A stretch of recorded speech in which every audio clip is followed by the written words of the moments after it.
Di dalam pemikiran teologi Agustinus mengatakan kita tuh dicipta oleh Tuhan.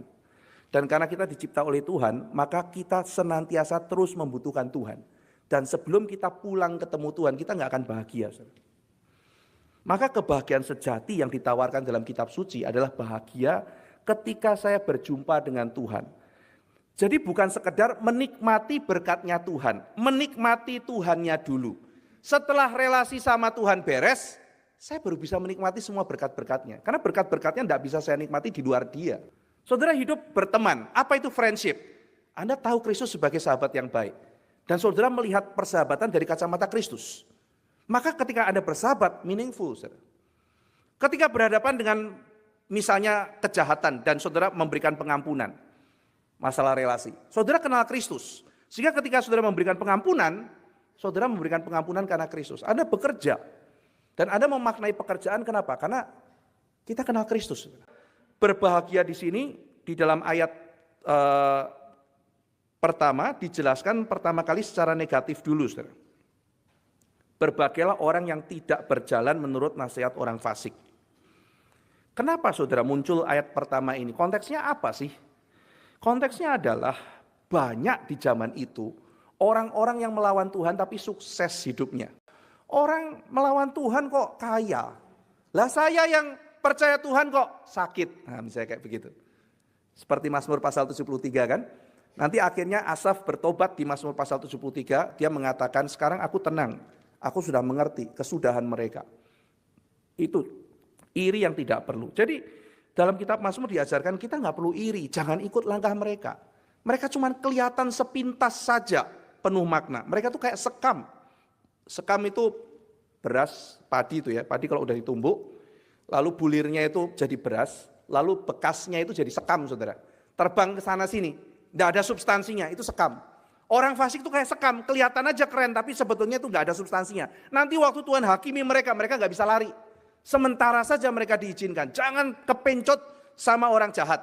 Jangan kepencot jalan orang fasik. Ini peringatan dari kitab Mazmur.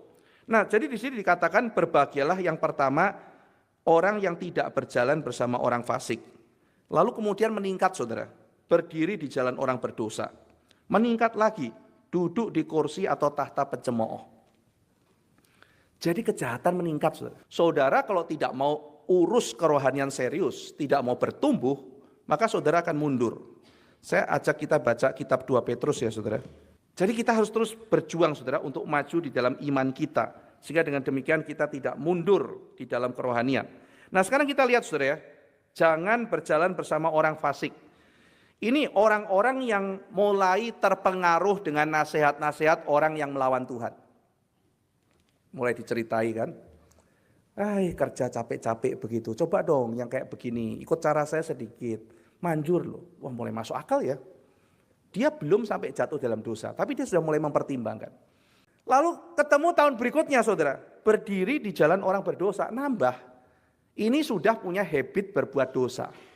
Nah tetapi ada level berikutnya ditulis dalam kitab Amsal, yaitu orang bebal atau pencemooh. Pencemooh itu sudah maki-maki saudara, sudah attack, sudah ngelawan iman, sudah ngelawan Tuhan. Orang Kristen begini apa? Dia menunjukkan dan dia berusaha mempengaruhi orang untuk ikut jalannya dia. Nah ini adalah bebal dan pencemooh di dalam kitab suci.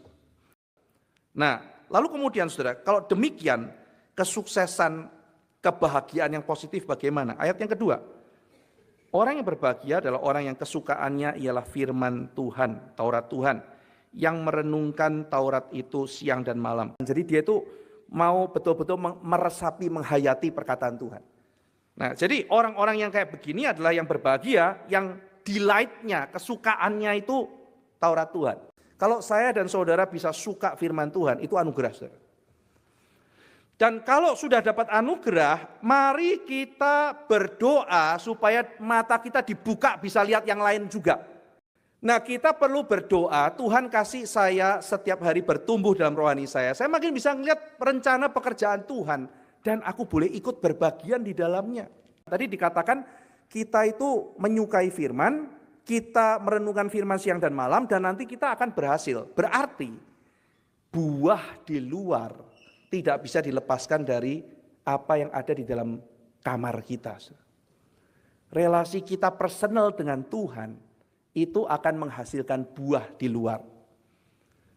Saudara, bagaimana dengan hal yang paling simpel, yaitu waktu teduh saudara dengan Tuhan? Bagaimana perenungan saudara dengan Tuhan? Ini situasi yang di dalam, itu menjadi air yang tidak pernah habis, membuat daun tidak layu.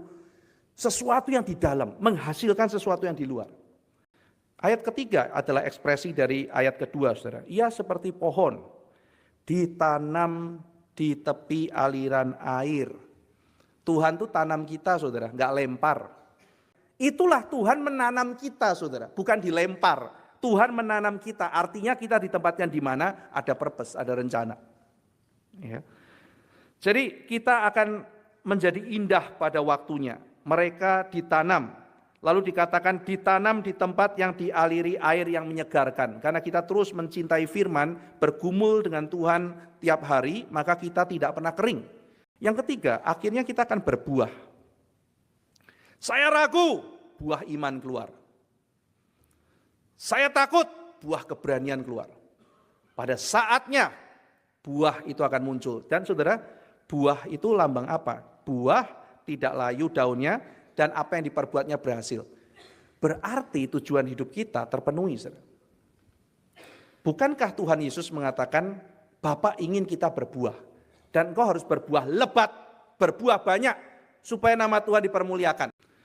Nah, apa yang diperbuatnya berhasil? Ini orang teologi sukses senang banget, saudara. Pokoknya apa yang kamu inginkan, kamu klaim akan berhasil. Nah, Tuhan Yesus berhasilnya naik kayu salib loh, saudara. Nggak enak loh. Jadi apa yang disebut janji Tuhan akan kesuksesan? Semua yang kau inginkan akan berhasil. Dalam pengertian semua yang harus kita kerjakan untuk menggenapkan panggilan kita. Sukses bukan di mata manusia, sukses di mata Tuhan. Maka kebahagiaan bukan sekedar state of feeling, tapi state of being. Kita ada di dalam siapa?